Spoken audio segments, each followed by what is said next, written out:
Feedback, sí, sí, sí, están Per- viendo mi pantalla, Perfecto, ¿no? perfecto, Sí, perfecto. correcto.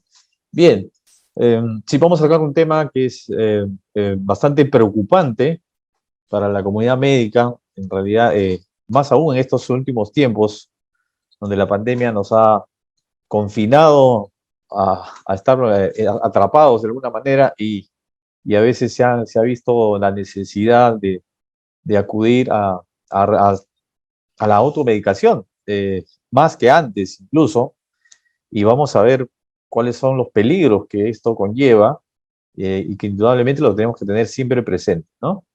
Esto es una definición súper rápida.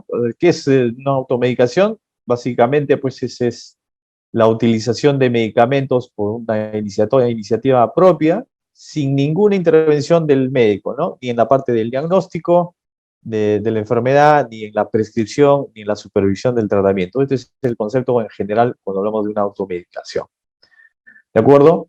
Que es un problema creciente, sí, y ojo, no hablamos solamente del tema de que es un problema en el Perú, este es un problema a nivel mundial, en realidad, ¿no? Es una práctica frecuente en nuestro medio, en el mundo, que el paciente, el individuo suele ahora acudir o al doctor Google o cambiar lo que nosotros llamábamos la ciencia de la enciclopedia por la ciencia de la Wikipedia.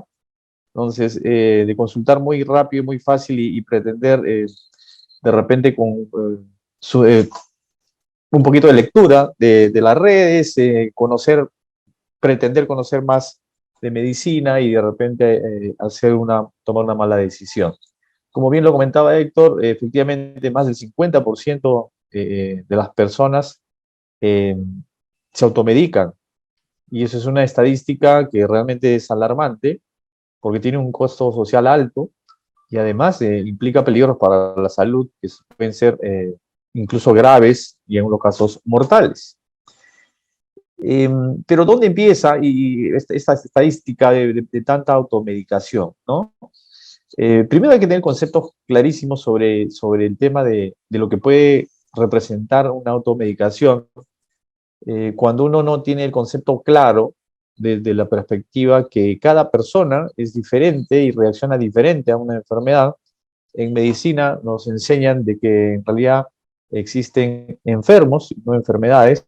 Con eso nos trataban de decir los maestros de que hay que individualizar los conceptos con cada persona. Por lo tanto, un mismo medicamento puede ser que no reaccione igual en todos. Y ese es un concepto importante que ahora lo vamos a ver, que en el momento de decidir eso, se habla ahí, la automedicación, lo complicado que puede ser si no tenemos claro este concepto. Algunas estadísticas para repasar que son curiosas, interesantes. Por ejemplo, se ve una estadística que quienes se automedican más son los hombres respecto a las mujeres. Curiosamente, estos son algunas muestras de resúmenes de varios estudios en varios sitios del mundo. No es una estadística de Perú en general, pero nos da un indicio de que aparentemente los hombres hay más tendencia a la automedicación. Que hay factores condicionantes, lo mencionaban también, sí es correcto. Uno de ellos, creo, uno de los más importantes es el limitado acceso a servicios de salud. Es decir, por la facilidad de no hacer colas o de tener que esperar mucho tiempo para tener simplemente una orientación o una receta médica, se opta por el tema de acudir a personal no médico para que pueda prescribirle un medicamento. Y generalmente esto se da pues a nivel de las boticas, las farmacias, donde se está reemplazando la prescripción del médico por una orientación del químico farmacéutico. La barrera económica también es un aspecto importante que tiene que ver mucho con el acceso, la falta de información, y es por eso que adquiere mucha importancia este tipo de webinars, porque tenemos que conocer y difundir algo que pareciera obvio, pero por ser tan obvio a veces se obvia. Entonces tenemos que hacer mucho hincapié en difundir este tipo de conceptos. Y hay una promoción y publicidad sesgada. Es cierto que mucho de la industria farmacéutica invierte, ustedes ven televisión, propagandas donde se induce a que se consuman medicamentos que si bien en nuestro país lamentablemente no están bien regulados, son de venta libre casi todos. Entonces, hay una tendencia a automedicarse y de alguna manera unos basado y sustentado por una propaganda sesgada que podamos tener en la televisión o en redes sociales. Eh, entonces aquí es más o menos una distribución de cuáles son los condicionantes en cuanto al porcentaje que tienen en el hecho de decidirse por la automedicación. Vean ustedes que aparentemente la dificultad económica de accesos a servicios de salud pareciera ser la que tiene el mayor porcentaje. Eh, la espera prolongada para los consultorios que va de la mano de esto. Hay atención médica deficiente, que va en el concepto también de la mano del alcance inadecuado que pueda tener los servicios de salud y que en nuestro país, bueno, no es nada que nos alarme ni nada que nos llame la atención. Definitivamente sabemos que hay dificultad en ese sentido. Entonces, la sintomatología no grave es algo que también induce a alguien a decir, bueno, ¿para qué el médico si eso me lo puedo curar o puedo consultar? La alternativa de ver que si hay productos naturales que pueden curarme una enfermedad y definitivamente la falta de información, que es lo que induce a la automedicación. Que existe una relación entre el nivel socioeconómico y la automedicación, hay una estadística que nos muestra que aparentemente sí, y esto estaría relacionado con lo que mencionamos, la dificultad del acceso a los servicios de salud. Aparentemente, miren ustedes, entre el nivel socioeconómico medio alto, aparentemente en el medio hay más tendencia a que no se automedica versus sí se automedica, ¿no? Aparentemente los niveles con menos recursos son los que tienen más tendencia a la automedicación. ¿Cuáles son los fármacos? Eso también está estudiado, que se consumen con mayor frecuencia cuando hablamos de automedicación, pues son los analgésicos a la cabeza, efectivamente, después los antibióticos, que son una cosa muy, muy seria, que ahora lo vamos a comentar, los antigripales, esta última década los antidepresivos y ansiolíticos han cobrado una fuerza muy grande en el tema del consumo.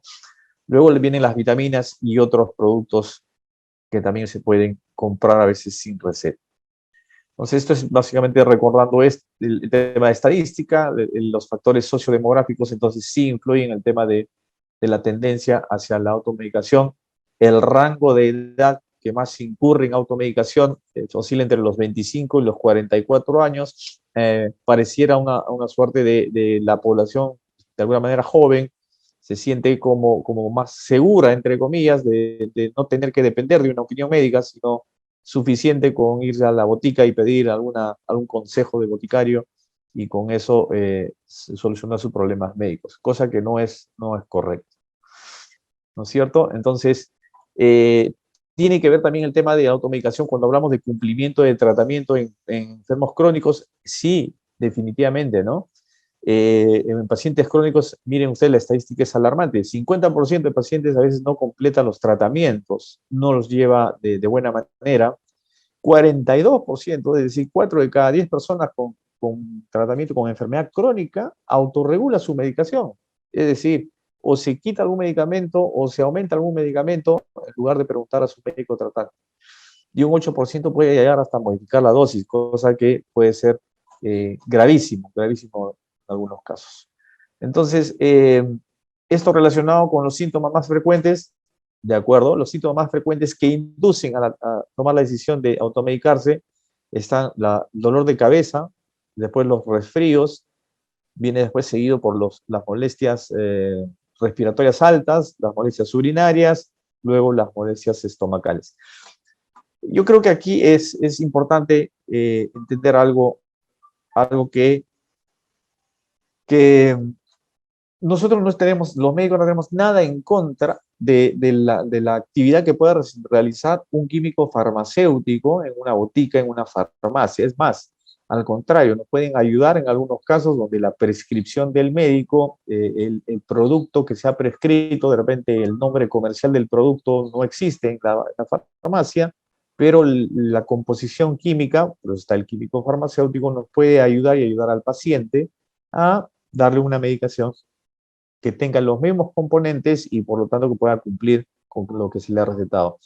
Esa es la función que es de mucha ayuda, valiosa, del químico farmacéutico. El problema está cuando se trata de reemplazar el tema de la consulta médica por la consulta con el farmacéutico. Esa no es la función del químico farmacéutico, pero el problema de la automedicación empieza por nosotros, por la persona que cuando se siente mal va a la farmacia y me pide una pastilla porque tiene algún síntoma leve, ¿no? Que tiene un dolor de cabeza, un dolor de muelas, por ejemplo, y le pide al farmacéutico y bueno, le da un analgésico.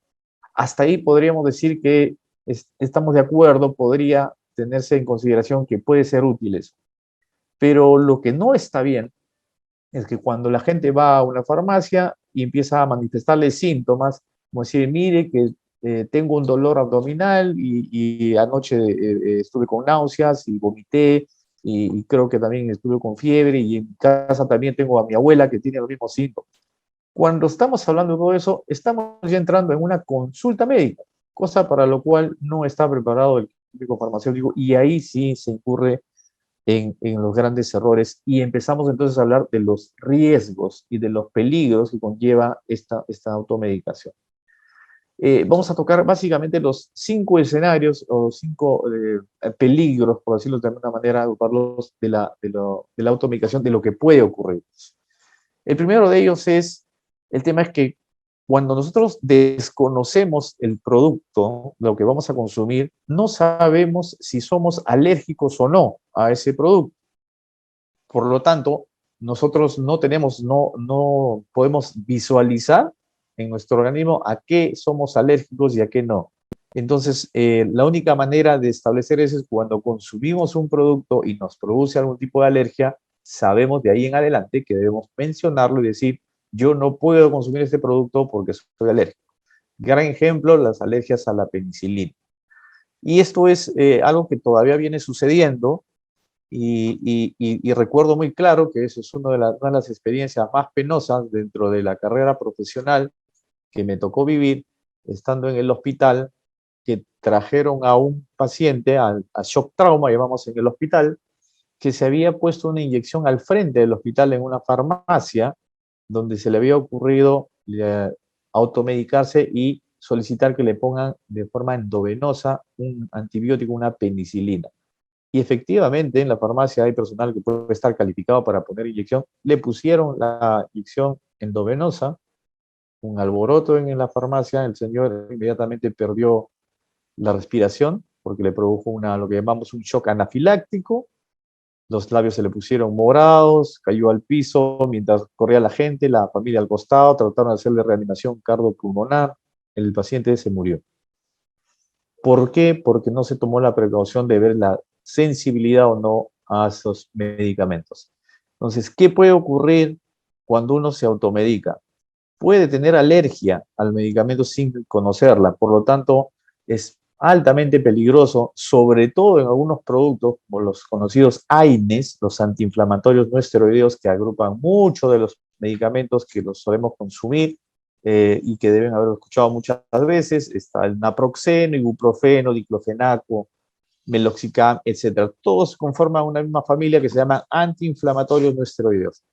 Si uno es alérgico a uno de ellos, probablemente es alérgico a todos y puede producir una reacción que va desde una forma leve, donde podemos tener solamente una erupción en la piel, que puede ponerse roja, pruriginosa, picar, hacerse más extensa, lo que conocemos, hemos escuchado, rash, pero de ahí también puede provocar un edema de glotis, es decir, que se inflama la vía respiratoria por dentro y eso obstruye la vía respiratoria y puede llevarnos a la muerte.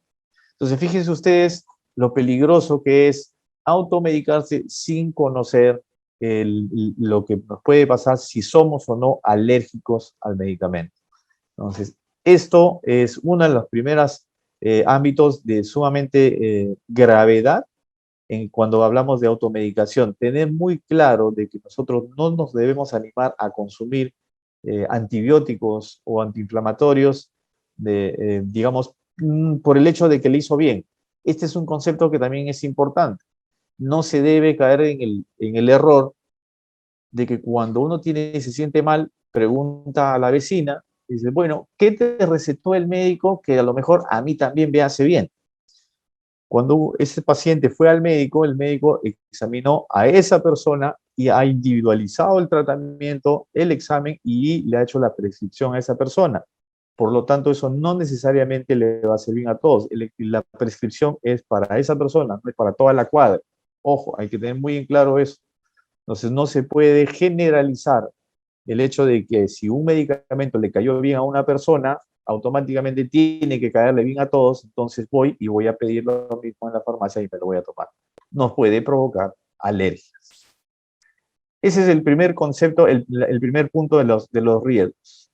Esta es una pequeña muestra gráfica de lo que puede producir una alergia, que puede provocar, miren ustedes, un pequeño rash simplemente o una urticaria, pero también algunos medicamentos como las sulfas, conocido el Bactrim, el Ceptrin, que es una sulfa que deben haber escuchado, puede producir un síndrome de alergia mucho más severo que se llama síndrome de Stevens-Johnson, donde puede la piel tener tal grado de lesión que empieza a desprenderse trozos de piel y puede llevar a complicaciones renales incluso que pueden ser mortales.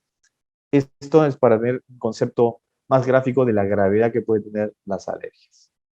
El otro punto del peligro de la automedicación es la modificación de la dosis.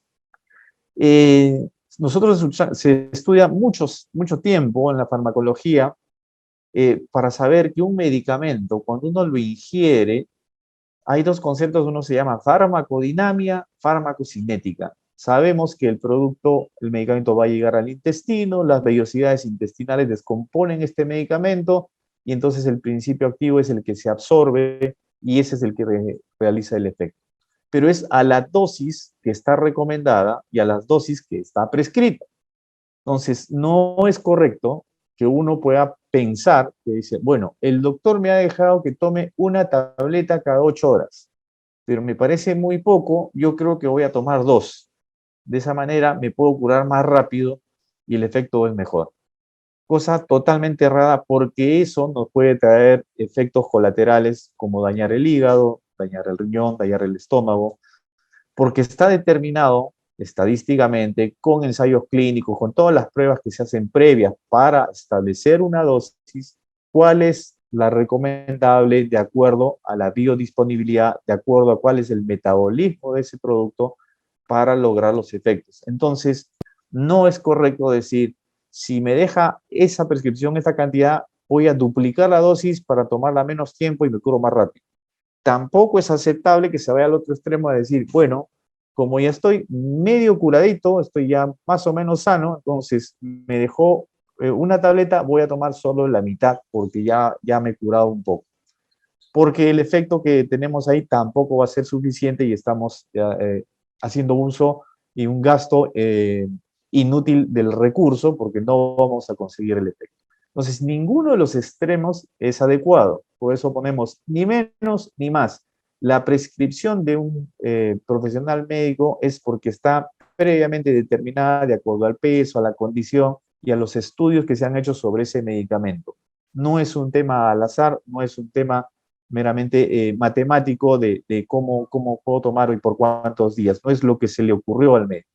Por eso es que no se debe considerar tan sencillo el tema de decir voy a tomar tal producto por tantos días porque el boticario me dijo eso o porque a mí me parece.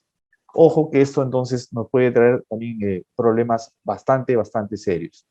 Por ejemplo, uno de los que más encontramos es lesión hepática por los medicamentos. Fíjense el abuso de un medicamento que es harto conocido por todos y muy consumido estos últimos tiempos, que es el paracetamol.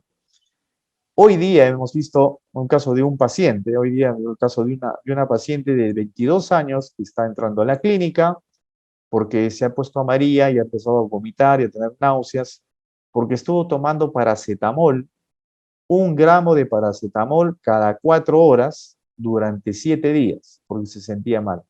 Y aparentemente fue por indicación de un personal no médico. Y como se sentía mal y empezó con dolor abdominal, siguió tomando. Recién acudió a la emergencia porque ha visto que cambió su coloración y empezó a tener intolerancia oral. ¿Qué sospechamos los médicos ante ese caso, ante ese evento? Que está haciendo una hepatotoxicidad por un medicamento que aparentemente es inocuo como el paracetamol. Entonces, vale el momento para una frase súper importante. Ningún medicamento está libre de efectos adversos. Ninguno. Todos los medicamentos tienen algún efecto colateral que va a ser dependiente de la dosis. Todos tienen toxicidad. Por lo tanto, hay que saber qué cantidad se toma y hay que preguntar, y eso tiene que estar siempre supervisado por un personal médico. Entonces, ese es el segundo punto en el tema de lo que tenemos que tener como un concepto del peligro de la automedicación. El otro concepto y peligro, el tercero, es el tema de los efectos secundarios. Nosotros no conocemos, en realidad, cuál es el comportamiento de un mismo medicamento en diferentes personas. Lo que sí se sabe es que, y está escrito en el inserto de cada medicamento, que dice, bueno, el producto que está tomando puede producir caída del cabello, lesión en el estómago, erupciones cutáneas, y se produce en 1 de cada 1000 personas. Ojo, usted puede estar dentro de ese 1 de cada 1000, porque si no se lo ha prescrito un médico, no tiene los conceptos y la historia clínica suficiente y adecuada y toda la información del paciente para decir si es seguro o no tomar. Entonces, yo puedo tomar un medicamento que aparentemente es sencillo, inocuo, como el Apronax, que hemos escuchado mucho en la televisión, que es el naproxeno.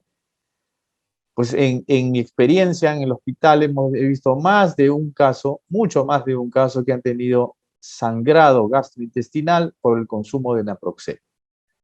Hace algunos años existía otro producto que se llamaba Piroxicam. Se consumía también de venta libre y también producía mucho sangrado gastrointestinal. Entonces, hay productos, hay medicamentos que aparentemente son inocuos, que pueden ser simplemente dentro del grupo de los analgésicos para quitar un dolor, pero si no sabemos, si no conocemos cuál es su efecto, nos puede producir un daño severo.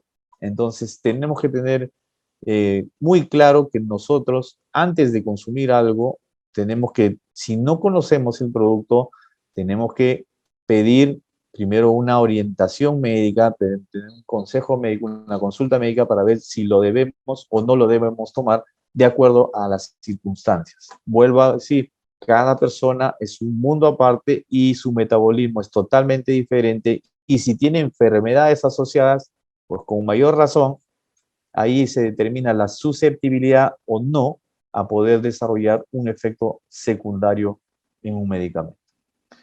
Fíjense, esto es una muestra gráfica, como en la anterior. Esto es una gastritis erosiva por antiinflamatorios, que siempre va desde pequeñas lesiones, como se muestran en la parte izquierda, hasta una gastritis, lo que llamamos casi una gastritis sangrante, que puede venir por pequeñas ulceritas, y esto es producida por AINES. Y eso puede llegar a sangrar y a producir un riesgo inminente para la vida. Otro de los aspectos importantísimos, y que creo que es el que más se abusa, es el tema del consumo de antibióticos, que a lo que está llevando es a la resistencia medicamentosa o a la resistencia bacteriana. ¿En qué va a terminar esto? Que este es un problema a nivel mundial, en que va a crearse, estamos creando nosotros mismos las superbacterias. Es decir, las bacterias, cuando uno se automedica y cuando hay un consumo indiscriminado de antibióticos, la bacteria empieza a cambiar su estructura y a defenderse de ese antimicrobiano, porque al final un antibiótico es un antibacteriano, es un antimicrobiano. Si lo consumimos en exceso, la bacteria logra descifrar, por decirlo de algún modo, cuál es el mecanismo de acción, de cómo me elimina, y entonces cambio mi estructura y ese antibiótico ya no me hace efecto. Y así, cuanto más abusamos de antibióticos, entonces las bacterias se van haciendo resistentes. Hoy en día, en las unidades de cuidados intensivos de algunas clínicas y hospitales, ya se han detectado bacterias que las llaman pan resistentes, es decir, son resistentes a todos los antibióticos. y pone en serios aprietos al personal de salud, al personal médico. Es decir, ¿qué hacemos frente a un paciente con una infección que tiene una bacteria que es resistente a todos los antibióticos? A pesar de que la ciencia ha avanzado, se han creado nuevos antibióticos con efectos más potentes, pero las bacterias también van de la mano transformándose, mutando, y el único culpable finalmente somos nosotros porque hacemos un uso y abuso indiscriminado de los antibióticos. Ojo con esto porque es un problema a nivel mundial y es un problema de impacto social altísimo, y nos vamos a ver frente a un gran problema en el momento que se pueda crear, y como algunos expertos llamaban, se puede crear la enfermedad X, que va a ser la enfermedad creada donde no exista la forma de combatirla, porque no hay antibacteriano que pueda matar al microorganismo que se mete en el cuerpo y que ya hizo resistencia a todos los antibióticos. Y no estamos lejos, ojo, no es una película de terror, esto es un tema que está sucediendo porque hoy en día hay uso y abuso de antimicrobianos, porque se relaciona al antibiótico para todo. Es decir, tengo dolor de garganta, antibiótico. Tengo fiebre, antibiótico, cuando la mayoría de los casos son problemas virales. Tengo problemas estomacales, antibiótico. Todo lo relacionamos con antibiótico y vamos a la farmacia y lamentablemente, como no está bien regulado, en las farmacias, mucho personal sanitario no autorizado pues recomienda y receta y prescribe y vende los antibacterianos, y nos está metiendo en un gran problema. Ojo con esto. Y uno, mire, esta es una foto que vemos que es penoso, a veces en una unidad de cuidados intensivos, que puede ser una paciente joven con una infección a cualquier nivel, donde ya el antibiótico no le hace efecto y no hay forma de sacarla, y nos vemos en serios aprietos para ver cómo lo combatimos. Un quinto escenario que igual de importante y grave es el tema de la interacción medicamentosa.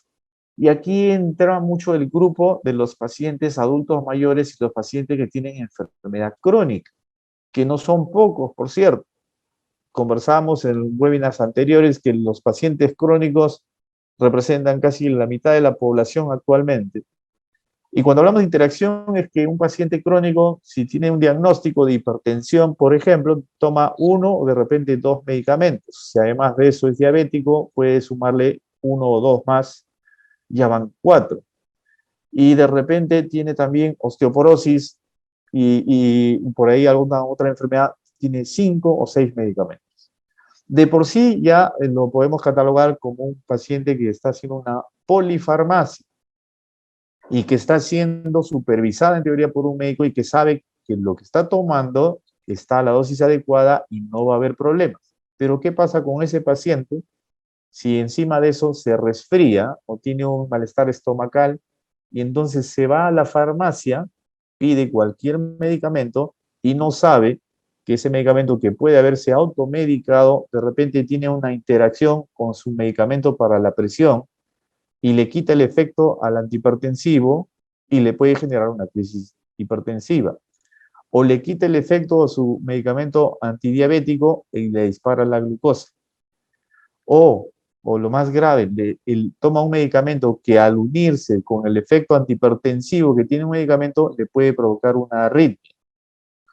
Entonces, la interacción medicamentosa hay que conocerla, y los médicos sabemos de esos temas para saber en qué momento podemos o no recetar un medicamento, porque hay que consultar sobre qué medicamentos ya vienen tomando para tener la precaución de prescribir uno adicional, cosa que en la botica, en la farmacia o el vecino no va a preguntar, no le van a decir qué medicamentos toma, si eso va a actuar de forma inadecuada con lo que nosotros le podemos prescribir.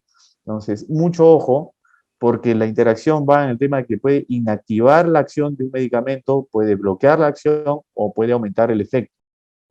Y en otro extremo, por ejemplo, pacientes, mujeres que están tomando anticonceptivos y empiezan a tomar un antibiótico, pues debieran saber que mientras están tomando el antibiótico, pierde el efecto anticonceptivo del medicamento. Y eso de repente no lo conocen y puedes tener sorpresas, por decir como que no tuvo efecto el anticonceptivo y lo que puede generar algo inesperado. Pacientes que están anticoagulados porque tienen algún problema cardíaco, tienen una valvulita cardíaca o tienen una arritmia severa, toman anticoagulantes. Si se toma un antiinflamatorio, aumenta el efecto anticoagulante y puede tener un sangrado a nivel cerebral y hacer una hemorragia intracerebral. Entonces, fíjense que con medicamentos que aparentemente son inocuos de venta libre, si no están adecuadamente prescritos, si no sabemos bien cuáles son los efectos, no deberíamos atrevernos a solicitarlos y a automedicarnos, porque podemos tener serios problemas. ¿De acuerdo? Entonces, fíjense, esto es una muestra de una arritmia cardíaca desencadenada por un antigripal. Por ejemplo, algo que se puede comprar tranquilamente en la farmacia, Panadol antigripal, que contiene dentro de sus componentes, uno de ellos se llama pseudoefedrina. La pseudoefedrina puede producir alteración del ritmo cardíaco, más aún en pacientes que están predispuestos y que tienen hipertensión. Entonces, toma antigripal porque se sintió resfriado y ¿en qué terminan? En una arritmia que puede disparar un trombo y hacer una enfermedad cerebral obstructiva, o sea, una trombosis, un ictus cerebral, etc. Entonces, fíjense lo complejo de esta situación. ¿Qué puede haber ante el tema de interacción medicamentosa? Potenciar los efectos tóxicos que pueden tener un medicamento, por ejemplo, en riñón, y producir nefritis intersticial, una insuficiencia renal, que es irreversible. Cuando dañamos órganos blancos tan sensibles como el cerebro, la retina, el riñón, los daños ya no pueden revertirse. Entonces hay que tener muchísimo cuidado con el tema de solicitar medicinas a quien no tiene la información compleja y completa. Entonces, podemos resumir en que los peligros frecuentes dentro de todo esto sí están entonces las intoxicaciones, las alergias, arritmias, gastritis, la falta de efectividad de un medicamento, la resistencia bacteriana, los daños a órganos nobles como el daño hepático, daño renal, la dependencia de un medicamento que se puede generar por un consumo no orientado y no supervisado, la adicción a medicamentos y la interacción que no está supervisada y que nos puede generar problemas muy difíciles de trabajar, de tratar y de revertir en muchísimos casos. Entonces, la automedicación puede ser la peor enfermedad, definitivamente. La recomendación siempre es tener un médico de cabecera, tener siempre a alguien a quien consultar y no confiarse ni en tema de porque un familiar o un vecino dijo que le fue bien, o ir al químico farmacéutico que con la mejor intención puede darnos un consejo, pero esto nos puede causar incluso.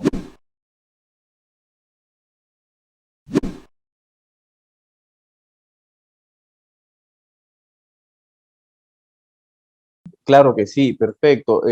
Lo has mencionado. En realidad, la población de pacientes crónicos, digamos que es la más susceptible de repente en caer en temas de automedicación por diversos motivos, incluso hasta por el hecho de la edad que se puedan olvidar que toman, porque la automedicación no solamente va en el concepto de que voy y pido un nuevo medicamento, sino que puedo modificar mi tratamiento creyendo que con eso estoy haciendo bien. Como comentaba, hay pacientes adultos mayores que tienen tratamiento crónico y deciden dejar su tratamiento para la presión porque se sienten bien, o deciden dejar su tratamiento para la diabetes porque creen que su diabetes ya se curó, o deciden cambiar por otro porque tienen un consejo de alguien que no es médico y deciden ir a la farmacia y solicitar un medicamento que creen que puede hacerle mejor. Entonces, sí hay un tema muy sensible ahí. Lo que deberíamos hacer es recomendar primero a los familiares o cuidadores es tener la seguridad que por lo menos siempre haya alguien, algún tema, algún médico que pueda darle cierta orientación. Lo has mencionado muy bien, que actualmente se le trata de brindar todas las facilidades, todos los accesos para que puedan tener por lo menos una orientación médica y no cometer ese error. Lo segundo es supervisar frecuentemente a un adulto mayor el tema de que esté tomando adecuadamente su medicina, que haya una adherencia, se llama eso, una adherencia al tratamiento adecuada. Y, ¿por qué no compartir con ellos información de este tipo? Es decir, lo grave que puede ser el modificar el tratamiento, el dejar de tomar un medicamento o el tomarse uno adicional porque tuvo una molestia que ya acaba de aparecer y simplemente pretende solucionarlo con una pastilla que puede solicitarlo al boticario. Entonces, los elementos son información, supervisión y ponerle a la mano siempre un servicio donde haya algún tipo de orientación médica. Creo que ahí está la clave para cuidar a esta población que cada vez es más grande y puede cometer este error, ¿no?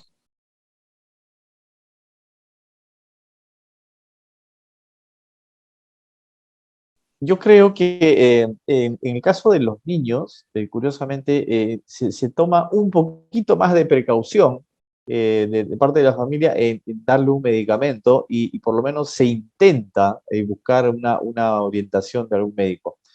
Esto que comentas es valiosísimo y creería que la clave está en que mucha gente, como acabas de mencionar, el mito de los seguros ya se cayó de lo caro que puede ser, pero la gente no lo percibe todavía porque no lo conoce. Entonces, yo creo que la clave está en difundirlo para que puedan tener acceso y puedan tener y adquirir uno de estos sistemas. Porque así como en los adultos, a los niños, quienes entran en desesperación, pues son los padres, evidentemente, y van a tratar de buscar. Y ahí, de repente, lo que se lleva, digamos, no tanto a la automedicación, lo que veo en el caso de los niños, sino que el tema es la familia en esos casos a veces hace el gasto de bolsillo por tratar incluso de pagar un médico particular, privado, como sea, porque se trata de su hijo, de un pequeño, y entonces no quieren entrar en ese riesgo.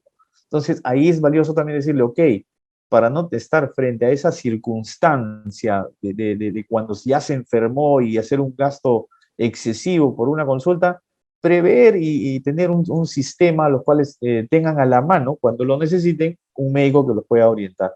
Yo creo que por ahí va el tema de cómo proteger también a esta población. Difusión, información que se debería compartir muchísimo más, ¿no? Es más palpable la realidad que estamos comentando, ¿no? Es decir, frente a las posibilidades que hoy día se tiene para tener un acceso fácil a un médico, a una consulta, a una orientación, en los temas en las empresas no hay la suficiente información. Entonces, el trabajador solamente considera o ve como una alternativa si es que tiene su EPS o si tiene seguro social y ahí queda de repente sus alternativas porque no ha visto más allá otro tema. Y entonces ahí normalmente cuando tienen algún evento de la familia, que no es la familia, digamos, más allegada, tienen el cuñado o el primo o los suegros que están mal, ahí es donde se ven en el problema de inducir justamente a la automedicación. ¿Qué les queda? Es acudir a una farmacia o pedir un consejo al compañero de trabajo y decir, oye, qué le diste tú a tu mamá? Que le fue bien, que a ver, voy a hacer la prueba. ¿Qué es lo que se recomienda en esto? Es difusión a nivel empresarial, justamente es difundir este tipo de productos, de alguna manera, de alternativas para que muchas de las empresas tengan el concepto de que el tema de adquirir a un sistema de protección no necesita realmente o no es necesariamente oneroso o no necesita ser un gasto muy fuerte. Creo que vuelvo, insisto, la clave está en una difusión adecuada en el tema de las empresas donde hace muchísima falta este tema porque creo que ningún seguro, yo no soy, no tengo estadísticas sobre eso, pero son muy pocos los seguros que tienen cobertura para familias, ¿no? Es decir, para los padres, para los suegros, etcétera. Se circunscribe más al trabajador en sí y creo que la situación actualmente ya ha cambiado en esa perspectiva.